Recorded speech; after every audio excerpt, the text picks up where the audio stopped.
Taib, bismillahirrahmanirrahim. Assalamualaikum warahmatullahi wabarakatuh. Perkenalkan, nama saya Ahmad Riyad Firdaus, mahasiswa program studi pendidikan bahasa Arab di UIN Antasari, Banjarmasin. Pada kesempatan kali ini, saya akan menjawab dua soal ujian akhir semester pada mata kuliah Psikososio-Linguistik. Soal pertama membahas tentang perilaku verbal dan perilaku nonverbal dalam interaksi sosial. Sedangkan soal kedua yaitu membahas hal-hal yang dianggap tabu dalam suku Sunda dan Minangkabau, serta pentingnya mengetahui hal tersebut. Baik, langsung saja kita mulai dengan menjawab soal pertama. Pada soal pertama, saya diminta untuk menjelaskan tentang perilaku verbal dan perilaku nonverbal dalam interaksi sosial. Dalam kajian psikososio-linguistik, komunikasi manusia itu dapat dibedakan menjadi perilaku verbal dan perilaku nonverbal.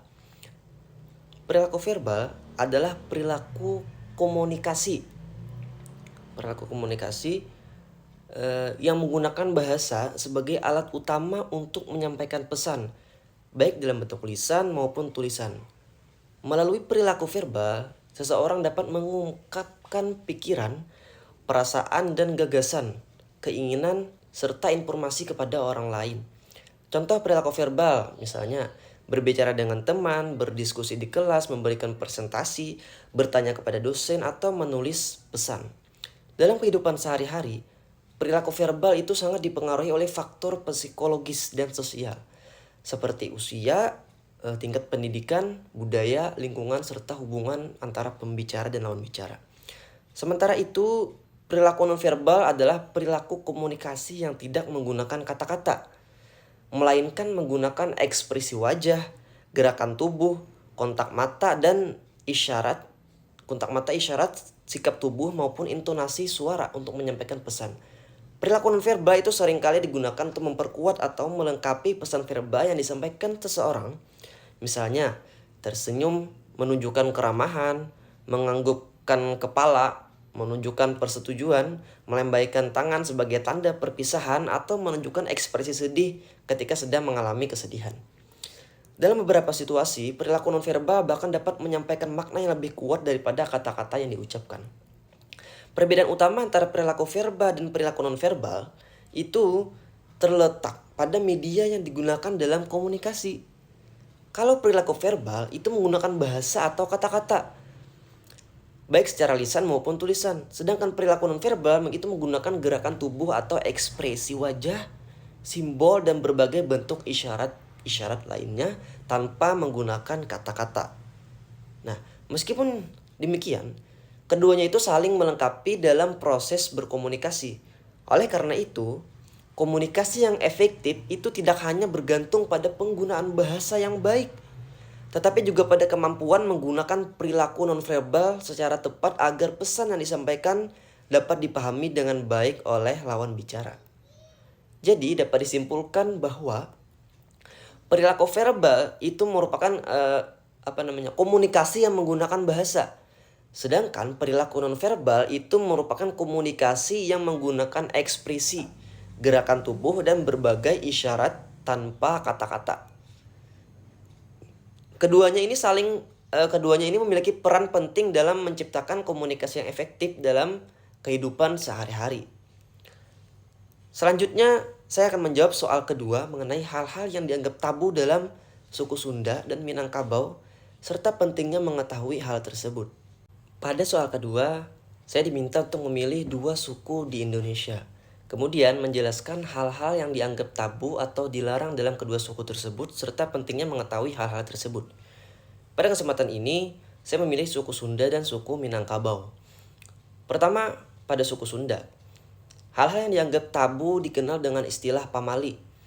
Pamali merupakan larangan yang diwariskan secara turun-temurun sebagai sarana pendidikan, pengendalian perilaku, serta pelestarian nilai budaya masyarakat Sunda.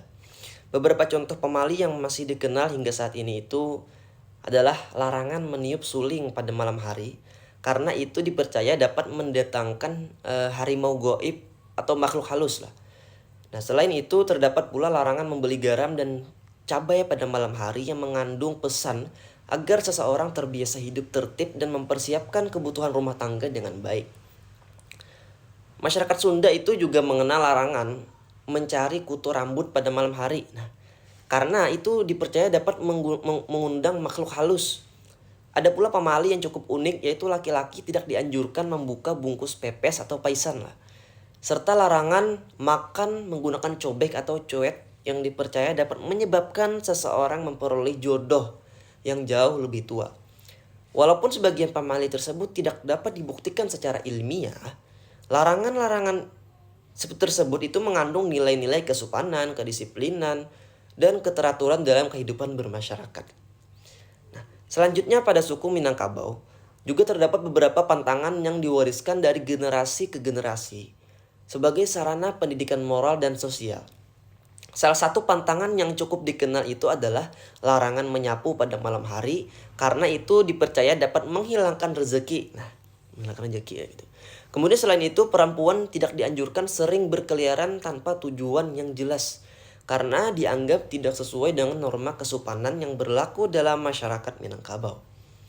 Masyarakat Minangkabau juga mengenal larangan mandi terlalu lama karena dipercaya dapat menyebabkan kesurupan, Jor.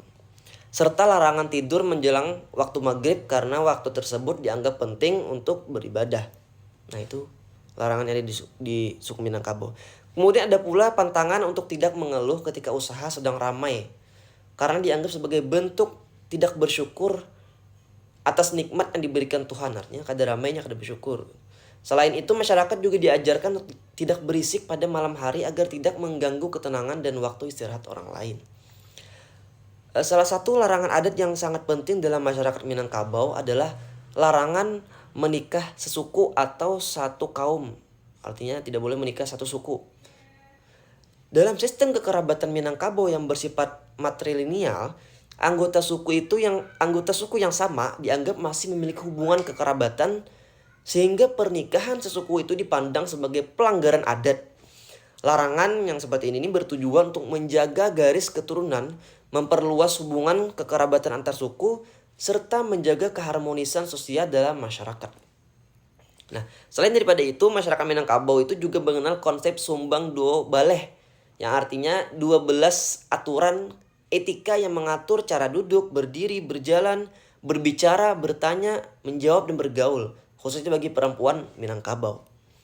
Pentingnya mengetahui hal-hal yang dianggap tabu dalam suatu budaya itu adalah agar kita itu dapat menghindari kesalahpahaman dalam komunikasi, menunjukkan rasa hormat kepada budaya masyarakat lain, kemudian membangun hubungan sosial yang harmonis, menjaga kelestarian nilai budaya lokal, dan meningkatkan kemampuan beradaptasi dalam lingkungan yang beragam. Dalam perspektif psikososiolinguistik, tabu budaya memengaruhi pilihan bahasa, perilaku, dan cara seseorang berinteraksi dengan orang lain. Oleh karena itu, pemahaman terhadap hal-hal tabu itu sangat-sangat penting agar komunikasi itu dapat berlangsung secara santun, efektif, dan sesuai dengan norma yang berlaku di masyarakat. Demikian jawaban yang dapat saya sampaikan. Mohon maaf apabila terdapat kekurangan dalam penyampaian materi. Terima kasih atas perhatian Bapak dosen dan teman-teman yang telah menyimak video ini. Saya pamit undur diri. Wassalamualaikum warahmatullahi wabarakatuh.